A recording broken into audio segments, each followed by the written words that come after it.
All right. We're gonna have a meeting. This is just for you.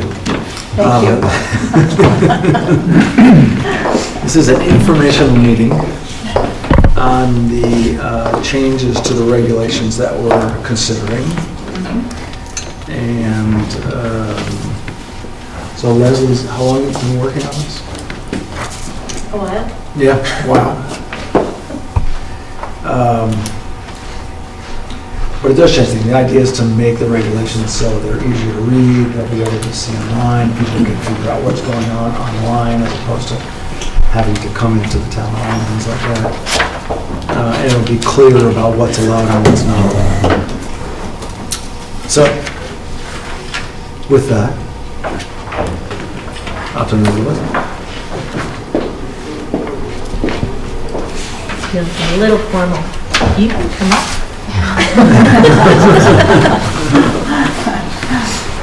Really? I know, thank you. Okay. That's very nice, thank you. I just want you to feel special. Okay, I'm going to give you a quick overview of what we're doing and why, and then I want to go over not all of the changes because there are many, but the major changes, and some things that are not changing, which I think are equally important. So a couple of years ago, Woodbridge finished and adopted its Plan of Conservation and Development, which is a 10-year plan that's required by the state of Connecticut, by every municipality. And that's kind of the big vision piece. These are the big goals that we have. It talks less about how they're accomplished than what they are. And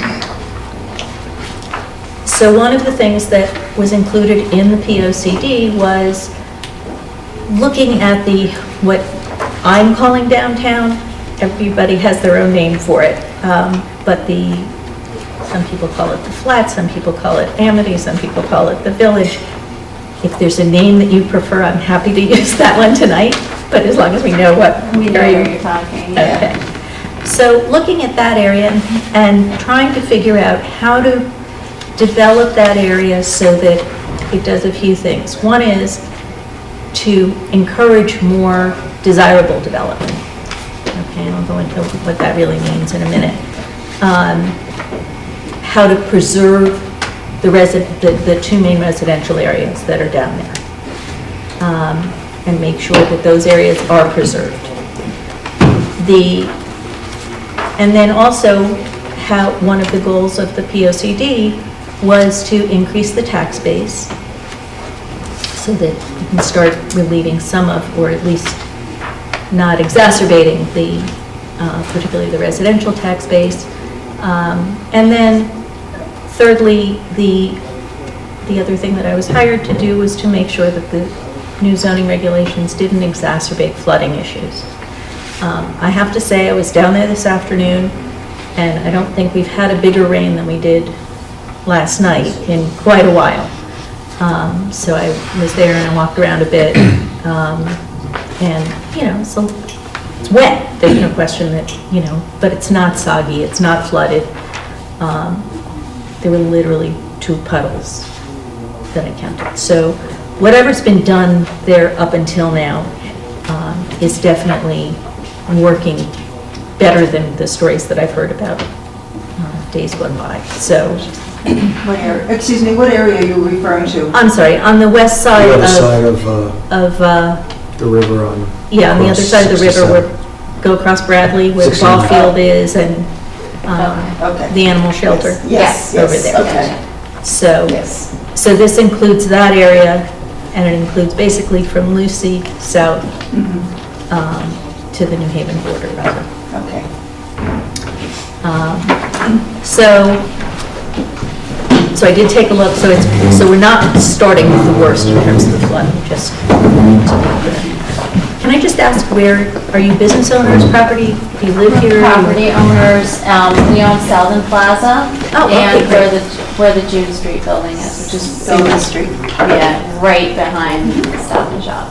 Great, okay. Excellent. So Okay, so this springs from the POCD. Your zoning regulations are the enforcement arm of the POCD. They're the rules. And so that is what I was hired to do for this area. So with all of that in mind, so creating mixed-use commercial areas, allowing that,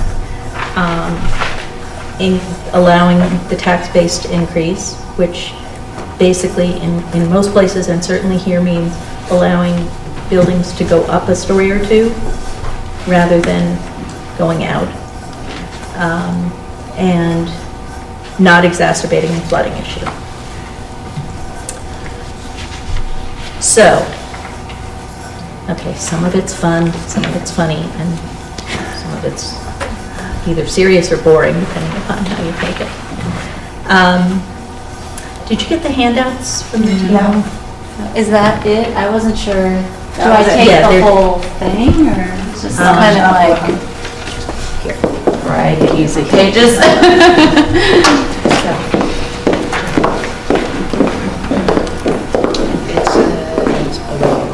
P, it should be PS or SP, but it says SE, not SP. So do you think SE is Special yours? exemption? It seems, except that it says shall only be those indicated by PS or SP. So there's something from this, Okay, thanks. and it's throughout, so. Let's ask her now. Kathleen has a question.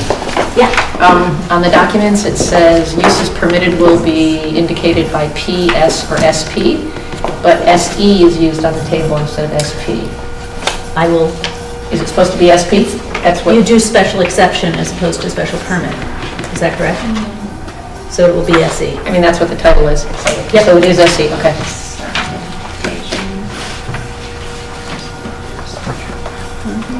Much easier to just change the time, rather than changing it. Yes, because if you go and do a universal SE change, it'll change it. Yeah, no, not doing that. Okay, the first two sheets that you have that are labeled 3.0 uses at the top. Yep. It's a use table. It shows what uses are allowed in what zone. Now, we're combining, one of the things that I was also asked to do is to try and make the regulations a little bit easier to, for people who are coming in from the outside to be able to understand. And part of the methodology is to create a series of zoning regulations that go from a T1, which is open space, your state parks, your, I mean, they may not be owned by the state, but basically area, open space that has not been touched by man, like go hiking there, whatever, but not developed, through a T4. And a T4 is a mixed-use area. So let me just go through them really quickly. So T1 is your open space, not, there might be hiking trails or something through there, but not really touched by man. T2 are things like ball fields, golf courses, cemeteries, places that are open but have been nurtured and massaged, shall we say. T3 are areas that are basically strictly residential. So it's the two pockets of residential in that area. Which are? Can you tell me? Which pockets are they? Mettler Street and, There's Lucy and to up that area, and also, Mettler, I believe is it it is. Mettler or is it Melba? Actually, there's three. There's a residential C, which is Mettler and Landon. There's a residential D, which is Manila and Merritt, and then there's also residential BB, which is Lawrence and up that way. We're changing to T4. Sorry? The idea is we're changing all to T4. T3 though is, I mean T3. they're all becoming T3. Right, T3. I mean Right. T3. So they're being combined into a single type of unit of zone that is being described, it's being described as a T3. got it. And then there's a T4 zone, which your building would fall into, which is mixed use. Okay, so it would allow multiple uses, it would allow up to 3 stories, so you could develop, you could allow retail, you could allow commercial, you could have residential, and those things ideally would change over time as the market changes, so that you're not putting up and taking down buildings all the time. You get to have your buildings and the uses can change, but the building itself helps to create, along with the other buildings near it, helps to create a sense of public space, places that people feel comfortable and safe walking in, people feel comfortable and safe and want to bring their friends to, want to go down and have an ice cream cone, or, you know, drink at a bar or whatever. And those uses would change over time. Now, one thing that does affect your area, and it's really it falls under the category of things that are staying the same. In meeting with staff, we talked about how best to deal with the issue of sale of firearms and, it's in my notes, just blanked on the other one. Sale of firearms and adult establishments. Okay? They're in your zoning regulations right now. The text hasn't been changed at all, but what we've done is we're going to create an overlay zone to allow them exactly where they're allowed now, no more, no less, where they're allowed now. And so it's basically keeping the status quo on that.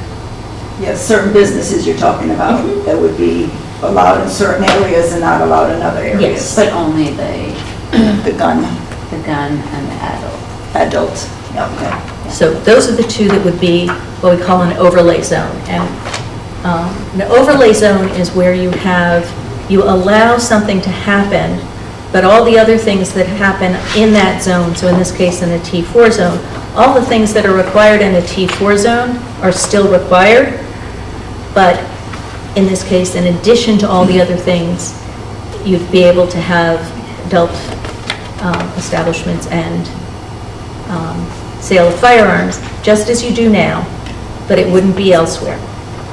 And because that zone is a T4 and there are other areas that are also T4 that you wouldn't want to have those two uses in, that's why we're doing it as an overlay zone. That makes sense? It's like putting a piece of tracing paper No, I over get it. something. Yeah, no, No, we understand that. Okay. Totally, yes. Thank Okay. you. So, let me just go through the list of things that have, some of the text change. This is, if you haven't read any of this stuff already, it may not mean much, but we had looked at the possibility of having one way of, one standard of regulating things like animal daycare, animal training, veterinarians, and kennels. We had initially thought about regulating them in part based upon their square footage, and we decided in conversations with staff that that didn't make sense here, and so that won't be one of this. There are standards, but that won't be one of them. Well, I was wondering why we would differentiate between a veterinary office that has boarding and one that doesn't have boarding, since they're both allowed in the same. I don't know why we, One's special exception. yeah, if there's boarding, but I don't understand why we wouldn't have allowed boarding and just say maximum number as opposed to no or yes. And it basically means that if there's a vet office and they want to have a dog stay overnight, they're not allowed to unless they came to get a special exception. I'm not really sure why we want to do that. Why do we care? You might care if it's in a T4 and you have residential above.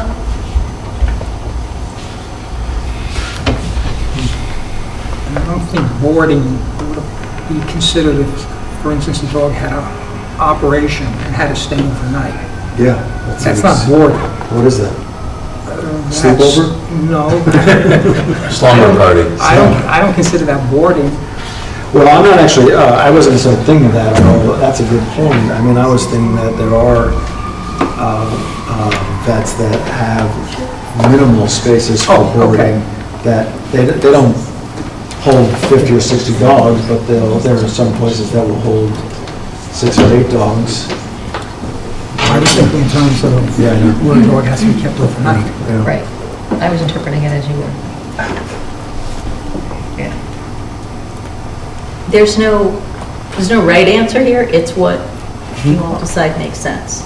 So is a And it's- veterinarian in violation of the regs, if the veterinarian has the office with no overnight boarding? Are they in violation of the regs if they had a dog that had an operation, the dog needs to stay there overnight?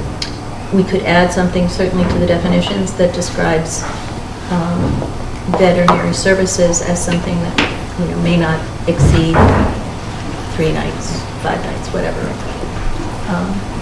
Or just requires boarding in emergency situations and, with some sort of...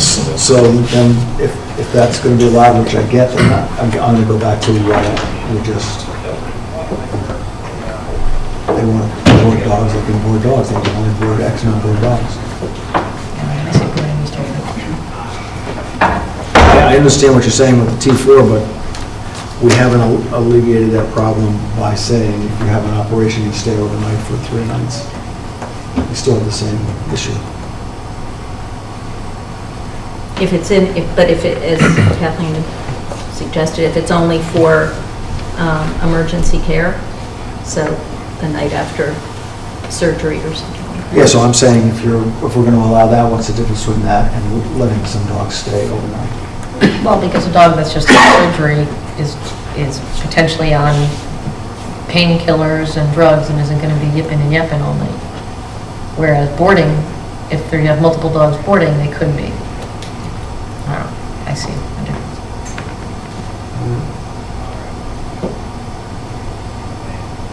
Like I said, there's no right answer, it's about what you, Well, if somebody comes to us with that, I think we should make a point of saying, what do you want to do? Because it would be a shame if someone didn't ask for the SE. Excuse me, maybe it's just the word boarding. Maybe it's the wrong word to be No. used. It should be, a stay for whatever, but boarding might be the wrong thing because boarding seems to say that this dog will stay on almost like a daycare. Rehabilitation. Right. Something different, Or medical or something, yeah. Okay, so We'll figure it out. that's not going there.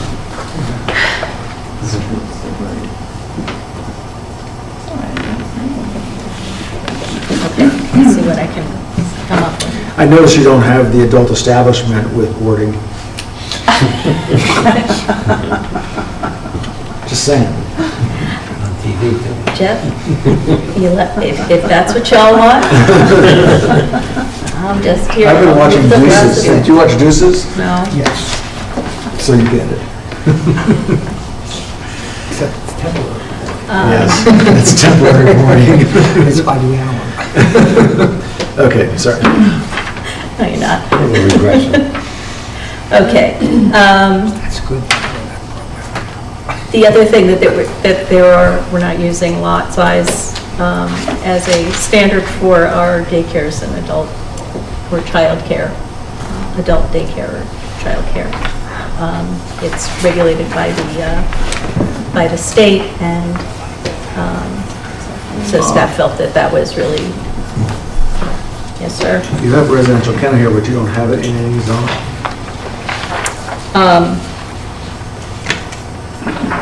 Correct, there are things that, this is an iterative process, and so there are things that, some of these things get marked one way, and one of the reasons I put it in as a use is so that you could take a look at it and say, is this what we want, do we not? Yeah, so want it? where If is so, SD, where is SD1? SD1's on the, Over the river and through the woods. where we just kind of told somebody they could put this in. Exactly. Yeah, so it wouldn't make sense that we put it in. Yeah.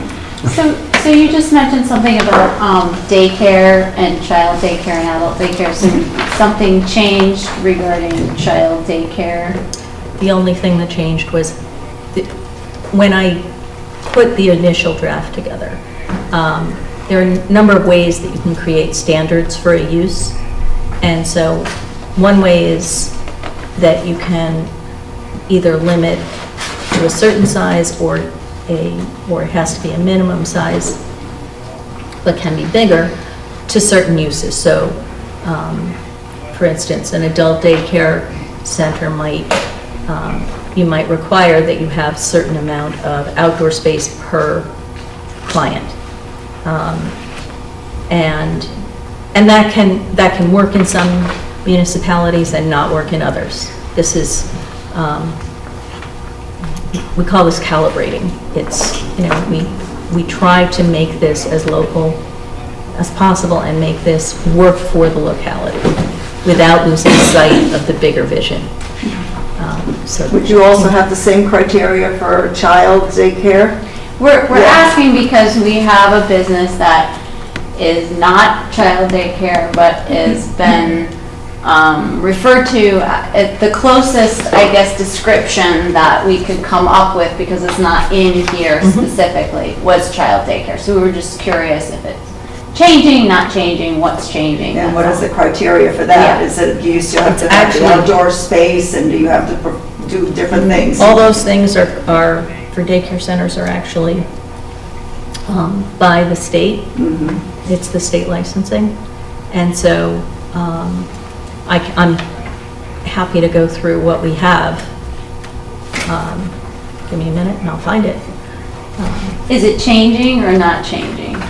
What, If it's not changing, then just Then leave it. don't worry It's about it. basically staying the same. It is basically staying the same. And Okay. whatever you have, it would be grandfathered in. So you'd be able to keep what you have, okay, okay? yeah. Yep. The animal daycare commercial combo, why would that just be allowed in that zone or not allowed? I mean, why is it a special exception? What would be the reason to do that other than more steps? For the animal daycare, You know? it's What's really the- a question of intensity. And it's your call, whether you want it to be a special exception or whether you want it to be site plan or a zoning. I mean, I would rather control it by number of dogs or animals. I don't know. Just thinking of.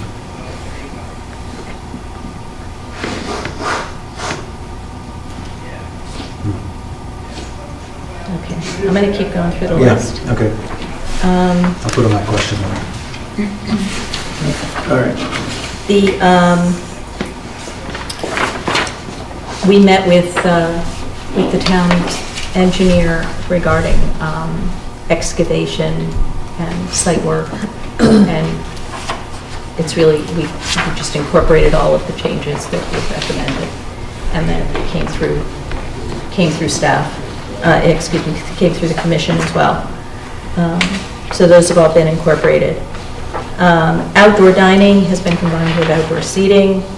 We had some conversation about whether there was a need to regulate separately outdoor dining, where you would have table service versus Right. going in, getting an ice cream, coming out and sitting at a table, kind of outdoor cafe type seating without service, but we just combined those. So that's all together now, it's all in one. Yep. Lodging, there are 4 levels of lodging. Where is that? Oh, okay. 4 levels of lodging are Airbnbs. This is different from residential. This is lodging, not residential. Airbnbs, bed and breakfasts, motels, and hotels. I'm And they're sorry. really just graduation in sizes. What page are you on? Page 2, bottom of page 2. Oh, yes, I see it, thank you.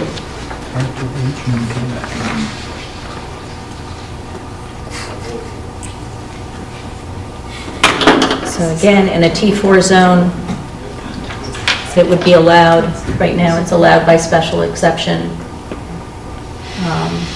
Like level of intensity and possibility of traffic generated. Makes sense. Airbnbs would be allowed with just a zoning permit. It wouldn't have to come to the commission. Who gets permission for Airbnbs? It's a fairly new use, and there's I know. been...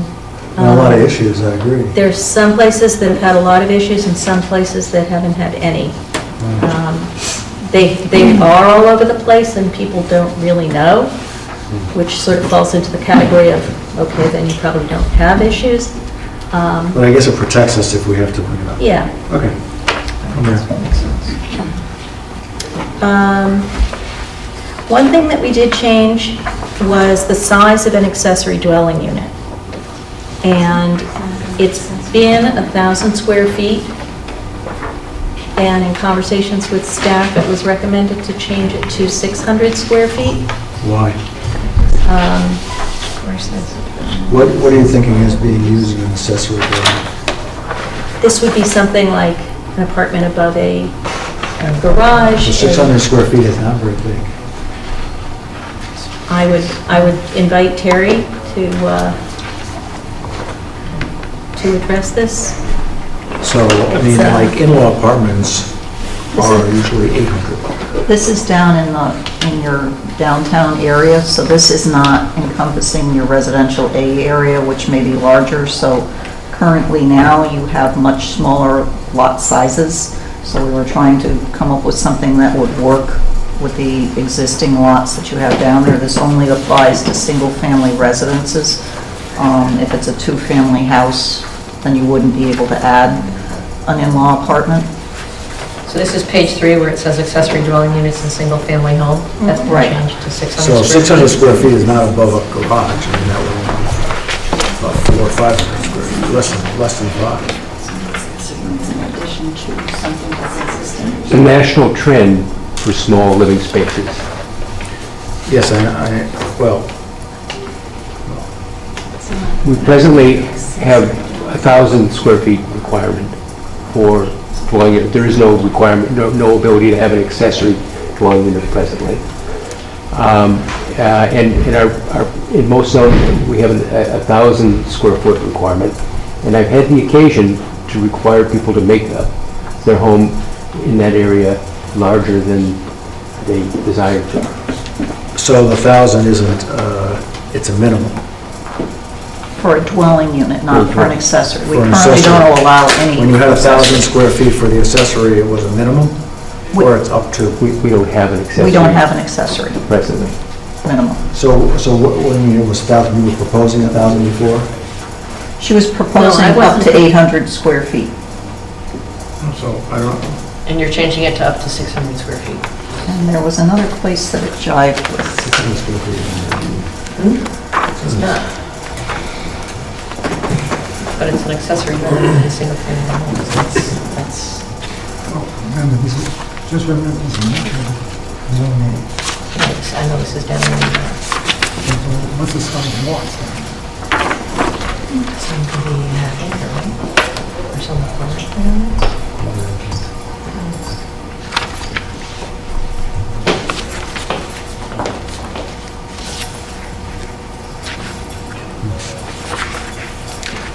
How do you define an accessory dwelling unit? I mean, the 600 square feet, it's not like on top of a two-car If you garage. have setback restrictions, Yep. right? And if they can comply with the setback restrictions, I wouldn't care about if it's more than 600 square feet. Well, I guess that's what I'm saying. Yeah.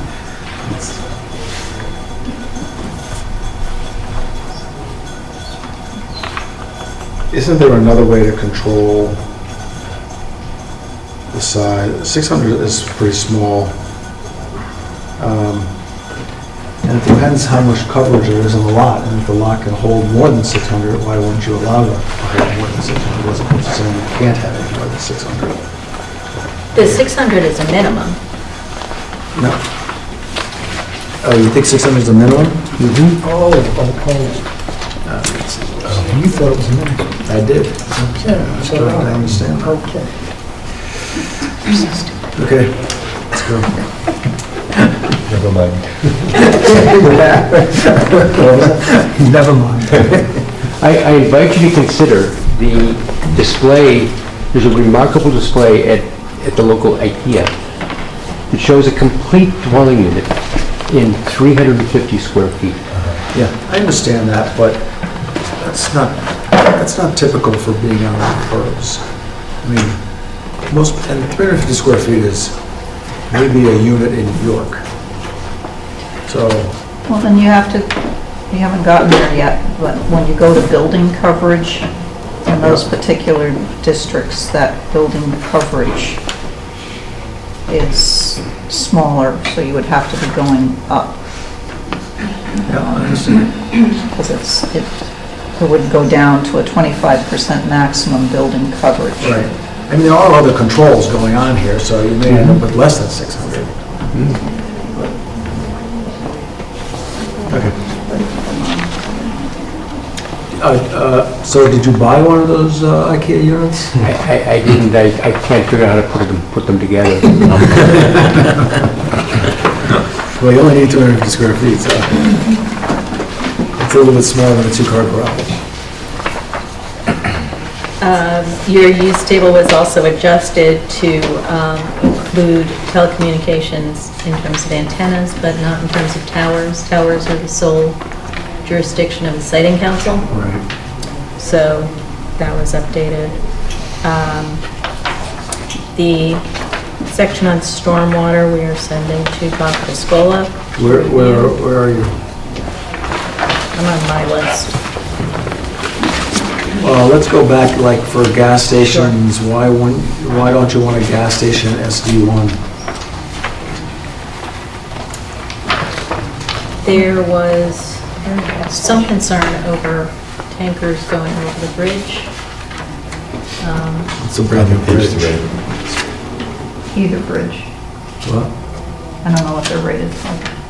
Well, it's a brand new bridge. They bring water, don't they go over that bridge to get to the water when they fill up their tanks? Well, realistically, if it's a gas stations usually function where there's traffic going by them. And SD, I agree, but what about the repair guy over there? Okay. so then the repair could be in either, because Right, part I of see what we that, were yeah. looking at was the fact that you have existing repair things that are in SD1, you have the auto body shop and Yeah, whatnot. but then in vehicle storage, you don't have at all, but you only have places over there that are vehicle storage. This is, oh, SD1 has vehicle storage over Mm-hmm. there. It used to, until we started taxing it. Is it, what's that place, Tony's? Teddy's. Teddy, was that storage? that's part of his auto body. That's repair, that's repair. That's different than storage. Yeah. We did have a building that was back there that actually had indoor storage until the assessor started taxing them. Here we are trying So, to, if you're Okay. gonna be including residential in with commercial, and it's more like a freestanding building, we're not talking about apartments over, like, let's say the Selden Plaza. Like, the Selden Plaza is not necessarily going up another floor, I'm talking about it as a separate building. So how do you maintain a level of propriety, I guess? I don't know if it's even the right word. When you're in a commercial zone or you're in an office building situation, not even necessarily retail, because retail's got a lot of coming and going, you've got restaurants and you've got this different kind of vitality. You're talking about office buildings that are more square, more corporate, more 9 to 5. How do you maintain residential in that area to not deter people from wanting to come and rent an office?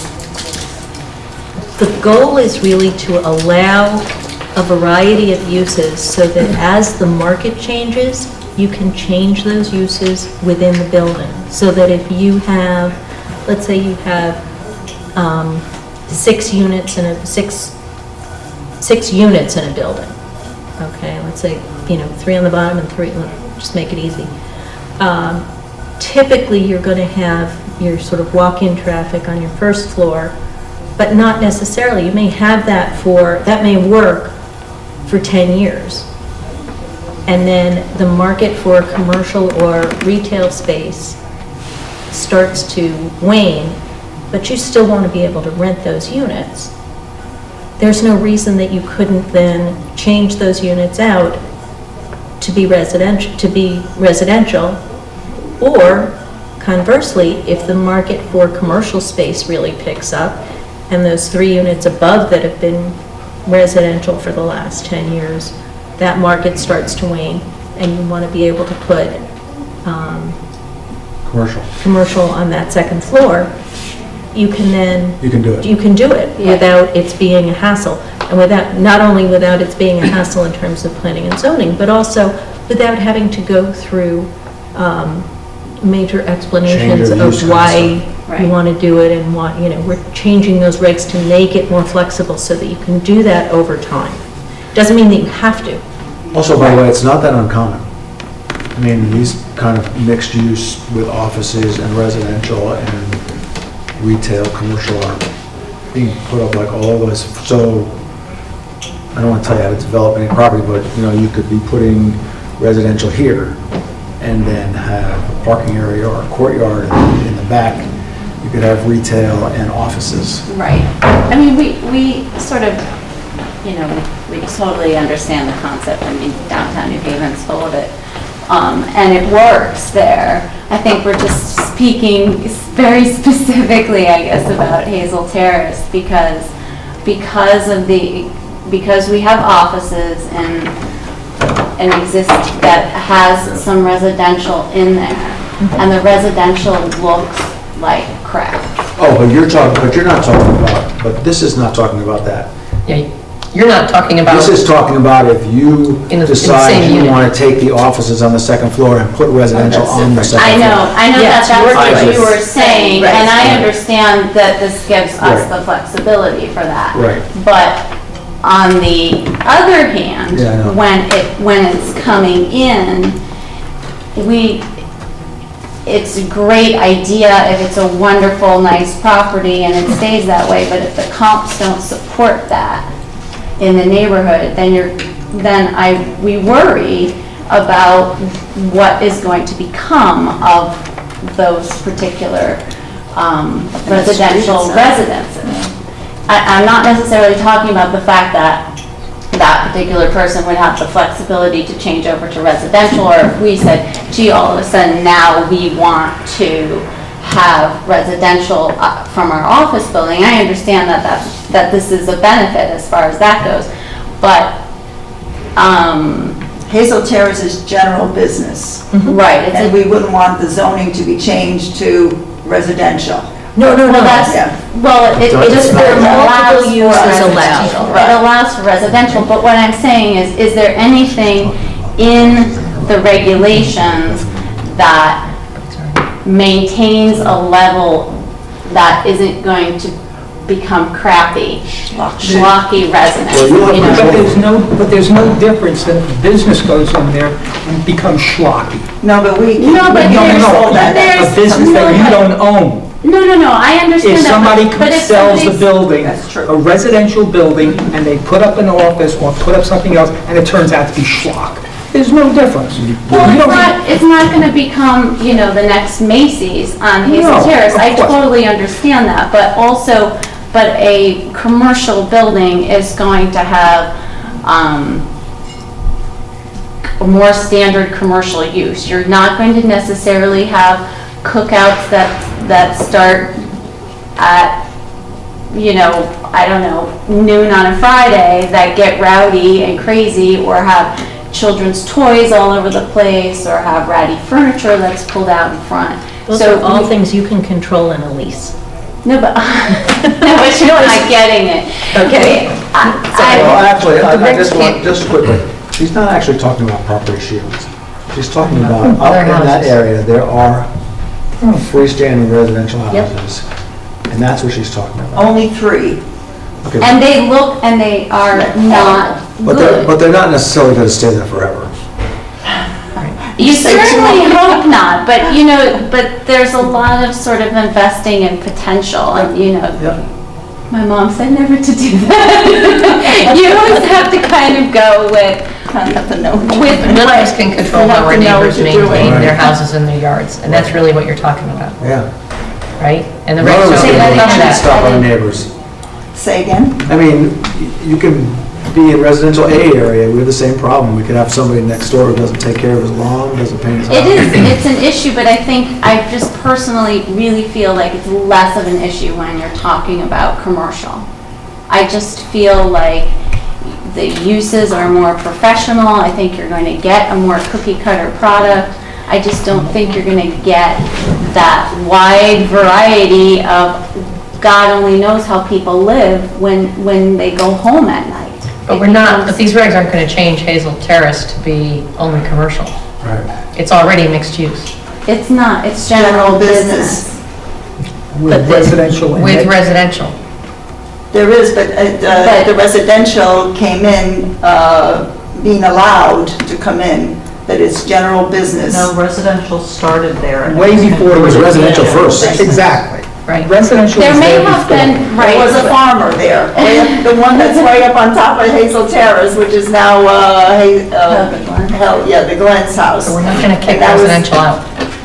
Well, you The can. regs aren't, we're not, but it's not the Actually, you purpose. can't. Well, you can't keep them out, but we wouldn't want to change the zoning, but. We just don't want it to become detrimental to Listen, our we- property. I mean, it's Well, not, it's actually, not I- that we don't want things to get developed, but if you're going to develop it and you're going to, put it in and amongst us, put it right next door to us or across the street from us, then it would be nice to know that it is of a certain level. There should be Or more that has some sort of, But we're not putting it there. If any of those buildings goes down and then somebody wants to do something, And, That's a but- different But we are, question. what we are doing though is helping your property in that if you are all commercial right now and in 10 years, there's a shortage of residential and there's too much commercial and you want to convert your commercial to residential, you can. I said I understand the benefit. I never said I didn't But understand the we benefit. cannot But control, we can't control the other houses that are already. nor can we control the design of what they put up and say you can only put up, for argument's sake, if it's a residential, a $2 million home. We can't do that. Just like we can't say to a commercial property, you have to spend X amount in order to put up the building, and you have to spend Y amount to maintain it. That's not the purpose of, we don't have the power to do that in zoning regs. I think a developer does, so doesn't it? The Exactly. developer does, Yeah. and that, but at the end of the day, unless they think a developer is not, as you well know, a developer is not going to develop a property unless he thinks he can make a profit on it. Sure. If the demand is there, if the demand isn't there, they're not going to do anything. Nor do you. No, of course not. We're a business, and I think that, Woodbridge's idea of having mixed use and residential and everything like this is not a terrible idea. It's a great idea. It's been happening in New Haven for a long, long time. Whether some of the buildings are successful, some of them are not so successful. It's just the way it is. It all depends on location. And I am telling you that if you take this here condo situation or residential situation and put it on Hazel Terrace, I think it's a wrong placement of the place. I just think it's a wrong placement for the building. And we've been in that area a long time, and I think, Okay, we just have to be very careful. We have a public hearing, which is not tonight, which you are now starting to comment on, which they can't hear about. So this has to be generic and reference to the general thing that they're talking about, which is oh, I'm mixed sorry. use. I did not realize that. Okay. One thing that, Generic. It's either going to be mixed use, but we're determining that it's going to be mixed use over there, so we're not going to be able to say this lot can't be and this lot can be, et cetera, et cetera, et cetera. We can't do that. So if that area over there is mixed use, then everything over there has to be mixed use. I get it. I get that. Okay. Okay. I think one of the things that everybody wishes that zoning could do is to control behavior, and it's actually one of the things that zoning can't control. So, I've seen But this. they can control aesthetics to a certain extent. Actually, aesthetics, you control form, you can't control So we have an aesthetics. architectural review board there. Okay, let's keep going. Okay.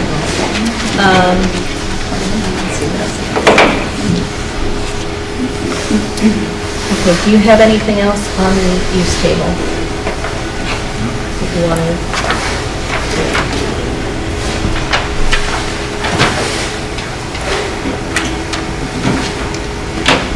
Why are parks and playgrounds special exceptions? Okay. You might want to, the argument in favor of having them as special exception is if you want to have it as something that is basically being taken off the tax rolls, you'd be taxed at a lot less, even though you don't regulate taxes. The use regulates the taxes. The use affects it. But if somebody came in and said they wanted to take down a house and put it in a park, you can stop them and say no? Only you, Joe. On the idea that you're not going to collect enough taxes? I don't know how we can go with that. You don't have to, and we can change it. I'm just trying to understand. There are enough arguments to go all around. I bring this to you so that... I don't know if we need a The special arbor- exception in T2 though for it, right? I can see it in the other areas, but I don't necessarily, Or even T3. well, T3 is strictly residential. I see it in 4. One thing to keep in mind is that you have a couple of large sites, like the site that was being considered for the age-restricted housing in particular, that you might want to have the ability to regulate some of this. It's privately owned. That's in T4. Right.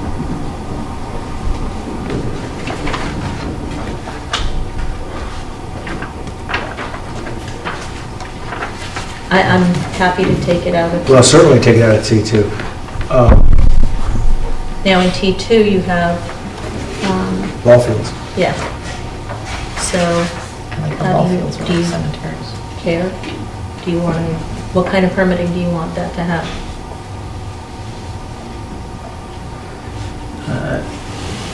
I'm really not thrilled about people that stop playgrounds. So I just think, I don't know why we don't want playgrounds.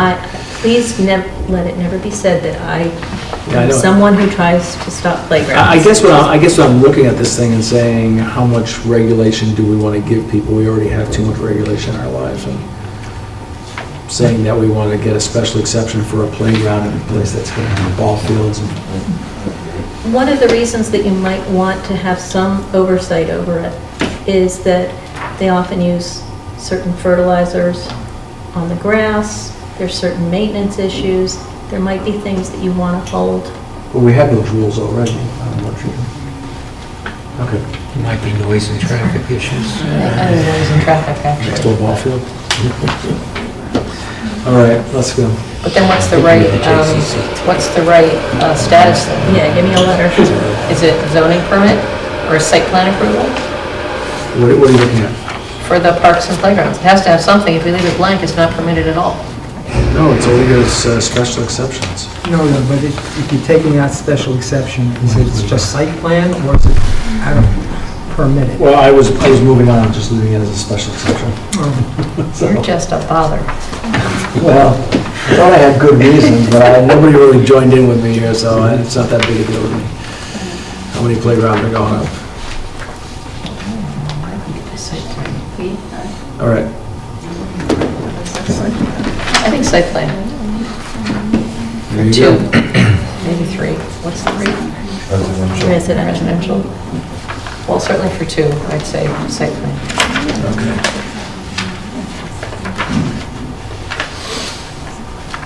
I can see special exception in residential, the noise factor, traffic, and all of that. Give this too much control. Okay, I'll give it to you. Okay. You keep saying Well, 10 site years, plan there's going to be doesn't another go site PUCD in 10 years. too. Site plan doesn't go. Yeah, but for the other places, 3, 4. Okay. I'm not sure we would turn down a site, a playground because they're taking, first of all, I don't know anybody that takes down a house to put up a playground. You gave the example, Jeff. You did? You gave the example. No. Leslie gave the example. You would collect Yeah, house to put a taxes playground. of a playground, from a playground in that house. That wasn't me. Stranger things have happened, and, So I It's guess, not I guess what I'm about- saying is, I don't know how we can tell somebody, no, you can't put your playground up, we want you to leave the house because we want you to pay more taxes. Well, Right, of course, going to you let you get can't. rid of that. right, absolutely. Okay. Okay. So, then I would stick to playground, SP, a slight plan all the way across. Yes. Okay. Okay, Anything else on that? yep. Now I've got to explain myself too many times.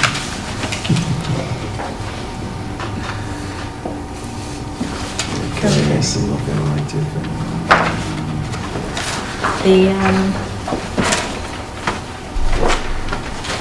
Okay, accessory dwelling units in single-family homes, that's your in-law apartments. Or rental, or what is it? That's what we talked about before. What are we talking about, the accessory, yeah.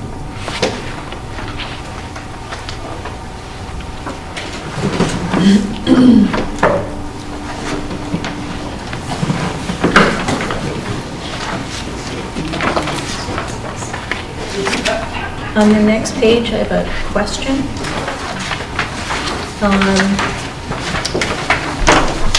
Because everything, under retail, everything that is over 5,000 square feet is listed as a special exception.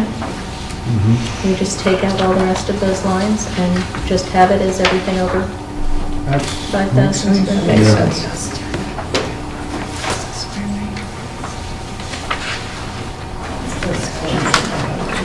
That's where the Macy's comes. I don't think you're gonna see any more Macy's.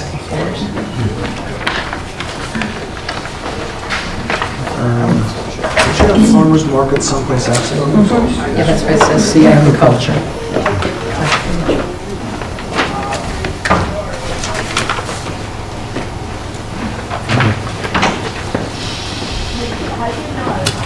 All right, Okay, yes. do you have other questions? No, I just really had that one. Okay. Was it answered? Yes, it was. So I think we Thank you. were probably, I think you kind of covered us. Yeah, Right? as far I as think I'm- with all your stuff, and I really appreciate it. It was very interesting and very clear. So I appreciate being here and meeting you. Thank you. Yeah, thank Nice you. to meet you both. If you have any questions, call. Okay. And you can also keep an eye on the website because we'll be putting the full set up by chapter so that you don't go to sleep forever. all at Wonderful. once. Thank you so much. thanks, guys. Thank you. Thank you. Have a great night. Thank you We're for gonna have coming. cake pretty soon. No, we're not. Thanks, guys. Bye. We're not. Thank you. Bye, Terry. Bye, Christine. Okay. Okay, so, section 4 bulk regulations. Couple of things on here. One of the things we were talking about today was the maximum percentage of building coverage in a T3, which right now is between 30, 40, and 50%, depending upon which of the 3 zones you're in. They're fairly small lots. I mean, they get progressively bigger, but I don't have a problem with increasing that percentage, but wanted to run this by you. Are these standard? It's at their percentages so that you're not, you still are going to have The building code. your permeable surfaces and, I was looking at your residential density. 1 dwelling unit per time. And you had 8 dwelling units per acre?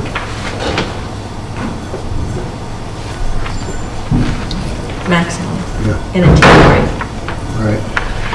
and then 16 in a T4. I don't find a dwelling unit. Kitchen, bathroom with kitchen facility. Square foot, do we define it by square foot? And at least 600 square feet. Right, so bathroom and kitchen. Terry, is there anything else in the building code that speaks directly to a dwelling unit? 600 square feet. Your definition, just so you know, of a dwelling unit is a dwelling unit is any building or portion thereof used or intended for use exclusively for residential occupancy by a family. So there's no size. Nope. And it doesn't say that it has to have, well, it's got to have a bathroom and kitchen. There are building code definitions of what a dwelling has to be, but that's the building code, not the zoning. Okay. So quite honestly, staff had whole bunches of issues with this whole section. Okay.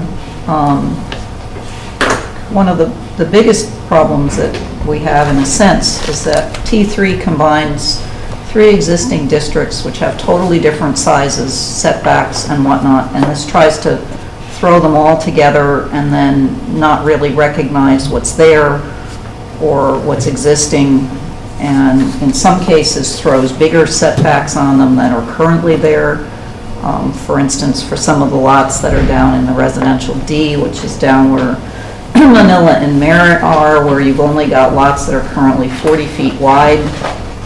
Under this, and we do have some vacant lots that are down there, you would be having side yard setbacks of 12 feet.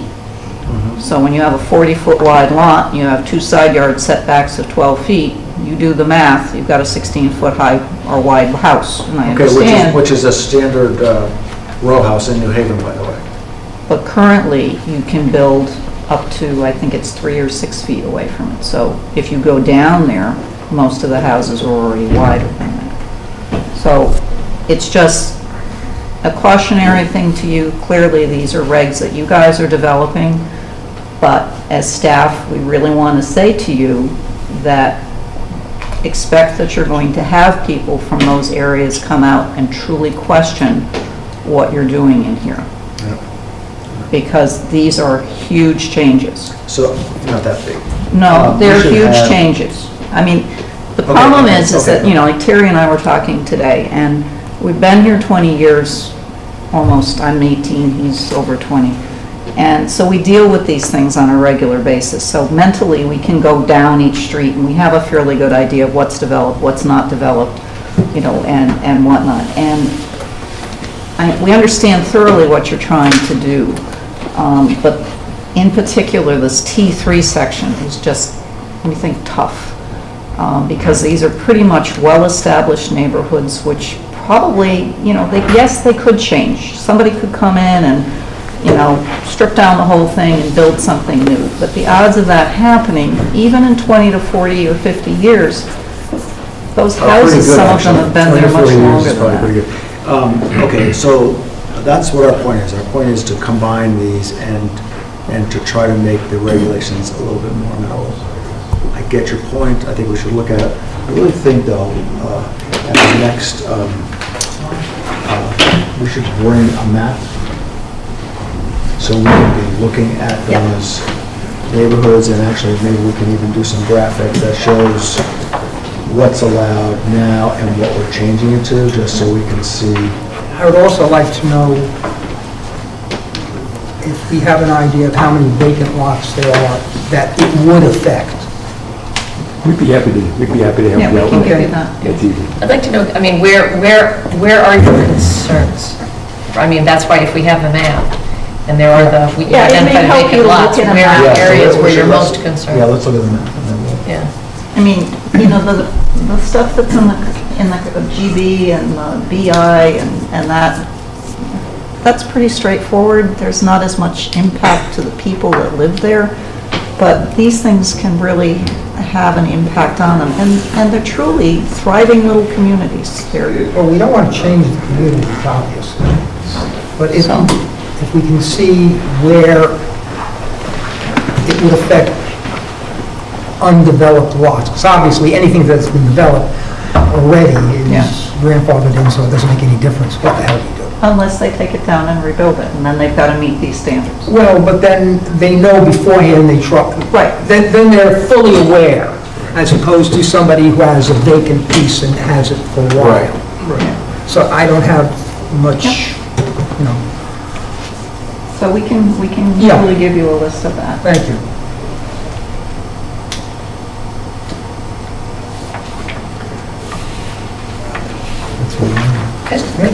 Going back to dwelling unit, do we need to define it in our regs? Because it seems, I think we should. well, but it's defined in the building code. I mean, it is defined here, but it's not the way Jeff defined it, which is with kitchen facilities and bathroom. So if we're going to be identifying residential density by dwelling unit, I think our regs need to define it in a way that we intend, which is kitchen and bathroom. We've had to rely on the building code definition, which, by the way, is rooms arranged for eating, sleeping, cooking, and sanitation. It's a four-legged stool. And we've often been able to assist people in accommodating their relatives that they wish to live with by removing one of those legs of the stool and not have it be considered a dwelling unit. You know, who really cares how many bedrooms one has? The health district and the septic police will take care of the sanitary concerns. No one really cares how many bathrooms one has. You get into the second kitchen, and all of a sudden it's rooms now associated, with a separate entrance, and now suddenly it's a dwelling unit. And so I think I concur with you, Kathleen, that I think that having either a companion language in our definition of dwelling unit that would utilize the stuff that we've relied upon in the building code would be useful. And the reason we particularly had to pay attention to that is currently you don't allow in-law apartments. Right. So to try to accommodate people who we recognize need to have someone come and stay with them, but circumvent that dwelling unit, that second dwelling unit where we only allow one, we've tried to have them, help them with removing that one leg of the stool so that they can provide that Well, we're trying to housing. fix it so that we are going to allow that. Right. So in that case, then there's no fear for having that definition there, because then that's the definition. Right. Right.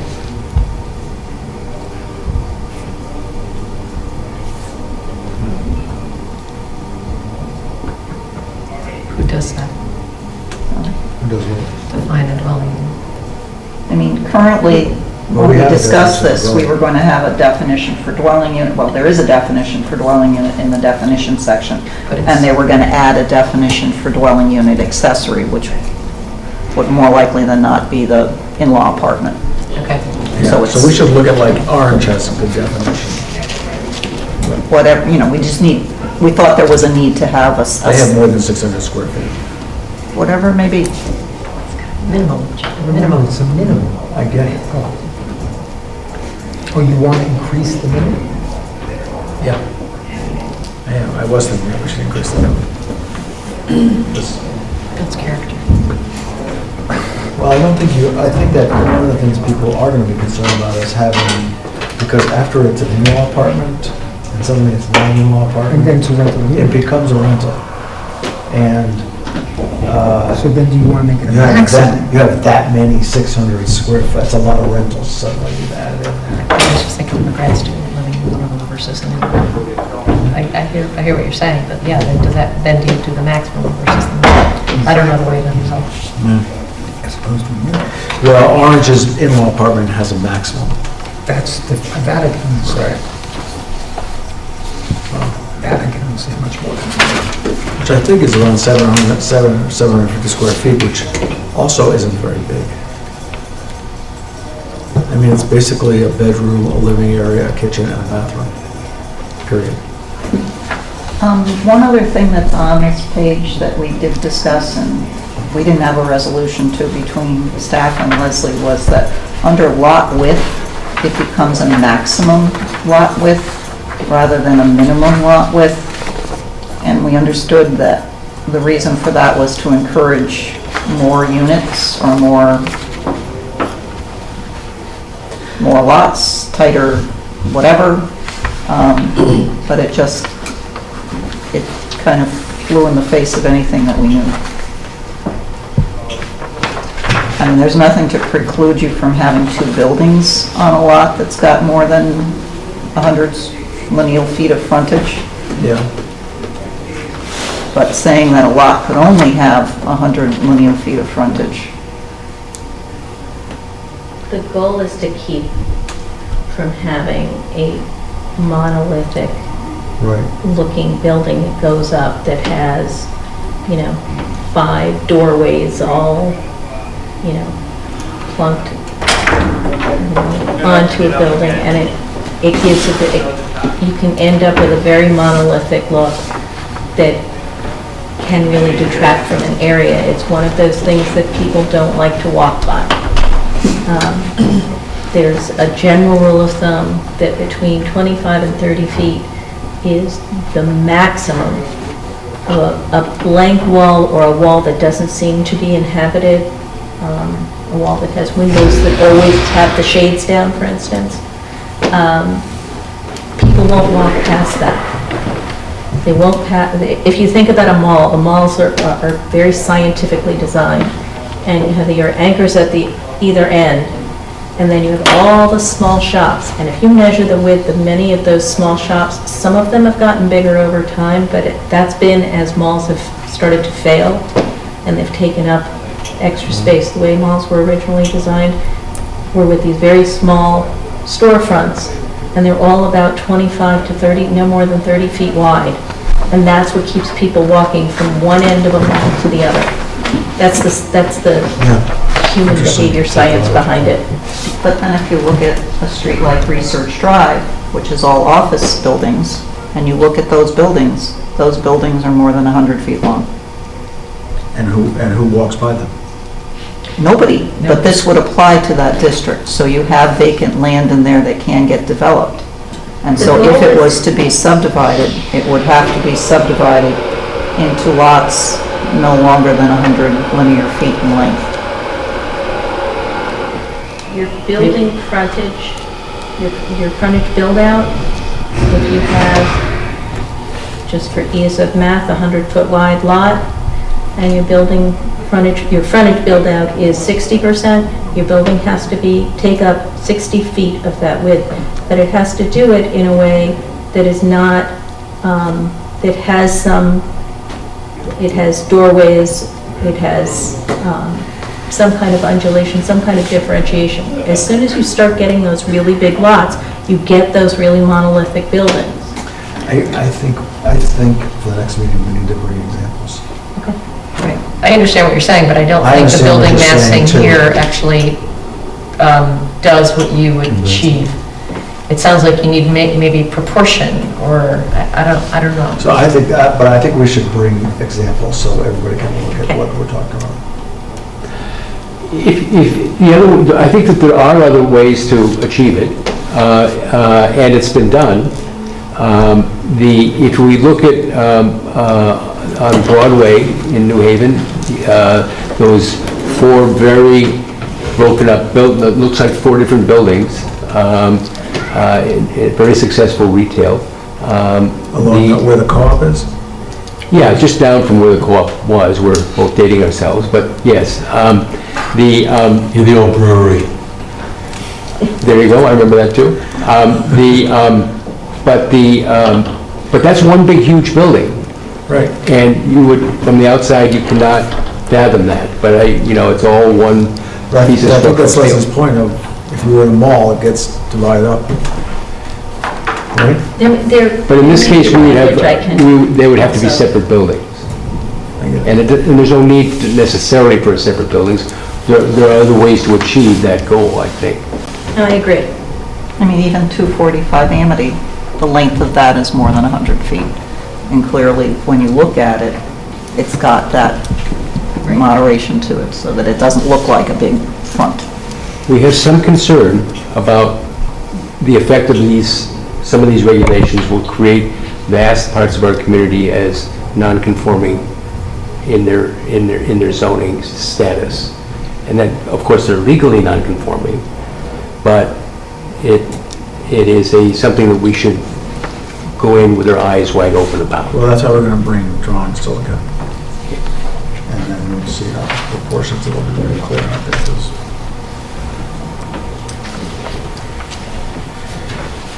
Okay, I mean, I don't think these are being proposed because anybody's reinventing the wheel. This is like standards. So whether we want to use them or not is different, but I'm just saying, so I think And that's if what we're we're looking, discussing, yeah. I think if we're looking at, we would have a better idea. All right, cool. One other thing, just to call to your attention, is the setbacks for accessory buildings. And this would include something like an attached garage, so that An attached garage? most of the lots down there have detached garages. Right. The idea is that you don't have an accessory building, an accessory frontage way up front. Yeah, in the front yard.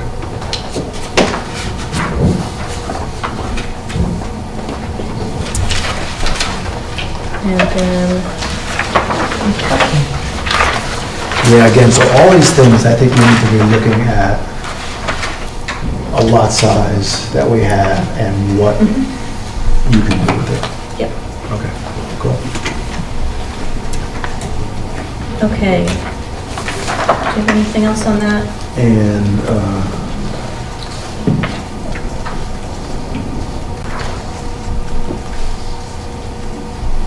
all right.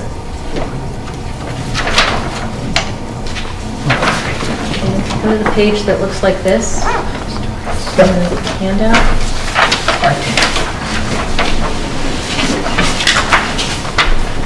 Just wanted to go over this and explain how this works. I think in my time on this commission, I spent more time on parking than on anything else. I'm sorry. Don't be sorry, I actually like that. You captured it all in one space. It actually makes sense, so. So there is an example here, so that it's very clear to hopefully clear to anybody reading it. This is about shared parking when you have mixed use. Because you don't need a parking space for every single car that might come about at any given time. Okay, people go to work, they come and shop, they cross over. They're not there at the same time. Now, it's not a one-for-one trade-off, which is why you see this diagram here, which is a shared parking factor. Depending upon how you do it, you multiply or divide. You can go through the math if you want, but it's right there. It takes two different uses. You'll see where lodging and lodging intersect. You don't get it's, the factor's one. You don't get a benefit. There've been many, many studies that have shown that the United States in general is overparked. There are actually a few groups that go out on the day after Thanksgiving and the day before Christmas and document. And now with drones, it's actually really easy. Some of the studies have been really fascinating. They go to big shopping places, and they show how many empty spaces, parking spaces there are. With the advent of Amazon and other online purchases, that's only going to increase. The more parking you have, the worse it is for the environment for all kinds of reasons. So one of the other pieces of language that's in here is that there are parking maximums, but if you want to have more parking, let's say putting in a dentist office and and based on all of the calculations, it says you need 10 parking spaces, but you know that you are the most popular dentist on the face of the earth, located here in Woodbridge, and you're going to need 15 instead of 10 spaces. You can go ahead and put in those extra 5, but they have to be pervious. So you start introducing some environmental consistency I and like that. responsibility to that. So it doesn't mean that you can't do what you want to do, you just have to do it in a different way. You're not creating a heat island, and I've seen this work very, very well. Great idea. You can use grass pavers, you can use pervious pavement if you need to, it's gravel, all kinds of things. And 245 is a perfect example. Are restaurants considered retail?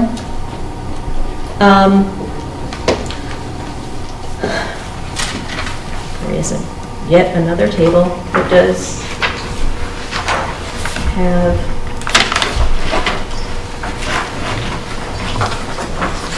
And civic would be the playgrounds and the ball field and stuff. yep.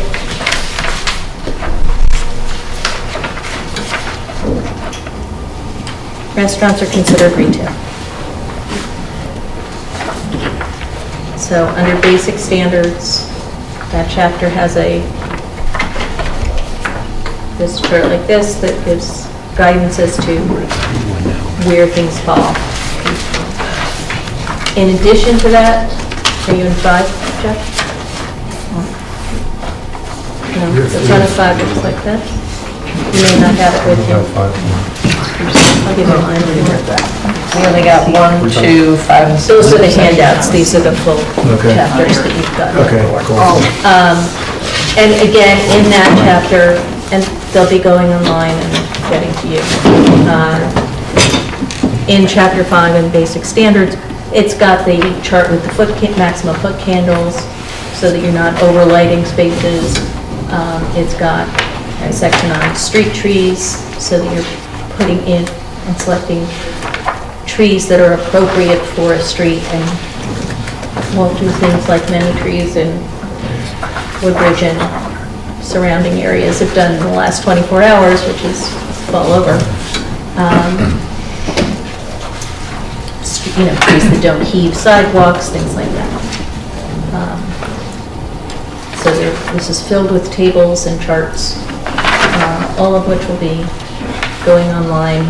And one of the things that I'm going to be doing sometime within the next month is sitting down with my assistant and literally going over it, all the little things that, like section X.X. Section X.X is going to have what it is. Going through all the vocabulary, making sure we have definitions for everything we need, and making sure that we don't have definitions of words in that section that we don't include in the document itself. A lot of cross-referencing and the detail work that comes toward the end. Well, why, it's in red on my thing, pedestrian access from all parking lots and garages and parking structures shall be directly to the front and not directly into a building. Why? What about public parking? The idea is to get people onto the street as opposed to just from, because remember, you're, in a lot of these areas, you're putting parking in the back now. Right. So imagine Main Street in Madison is a good example where there's a lot of parking behind. People come through the alleys and come to the street and then walk up and down the street. Right. It's looking to That's what you want. encourage that kind of pedestrian activity. All right. It's good for business and it's, so there you have it. Going back to the Bolton dimensional data on the parking thing, there's a thing down at the bottom that says projects meeting the requirements of a transit-oriented development. They get a much more reduced parking space. Is that something that we would even have as appropriate in Woodbridge? That's for bike parking. No, it's spaces. It's Or computing the it's computing parking spaces and bike spaces. Okay. The thinking behind that is that you're looking to construct an area that, where people are going to live that are not going to be as dependent upon automobiles, either by choice or by necessity.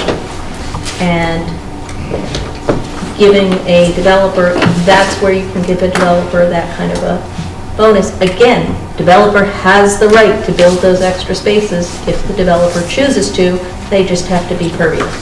So it doesn't rule out anything. It simply says you don't have to do that if you choose not to. And it also encourages a denser level of development where you have some kind of a transit hub, where you have bus stops and bike lanes converging, which is about as massive right now as Woodbridge gets, but. Yeah, I know.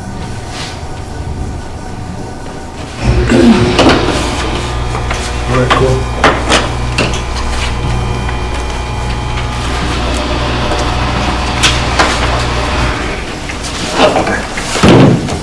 Are you ready? Alan wants to leave. Well, I was checking. Well, if to see- everybody wants to just I was- sit here, I was okay. checking to see if we were ready. I'm Got it. ready for someone to adjourn it. the meeting. So, So I don't think we all have what you have. I got it, so I printed my own. But did we all get that? Oh, wait, that was back in May, the whole thing? She actually sent it to me. You're gonna get a whole. But you got You're gonna it. get, yes. I just you printed it in got- color, and she printed hers in black and white. I mean, I have that, but it's not the same as what you have. Alan was looking over your shoulder when you were looking at it, and we and I were looking at ours, and it's not the same thing. Are you Because looking at yours the has a same- May something in the bottom corner, and ours does not. May 24th? Yeah, ours does And not. this is what, I don't have. Oh, you have a draft. Yes, ours Yeah, says it says draft. Exactly. Yeah. You are all gonna get the same We're thing. gonna get the same No, thing. Jeff is special, but we all want to be special. So what's the I next would step? be treating you Yeah, very actually, well. interesting though, what's the next step? Yeah. We don't go public. No, we're probably Yeah, gonna we gotta do go over one this more, more. we're gonna probably do one more, general meeting. We need a little bit more people.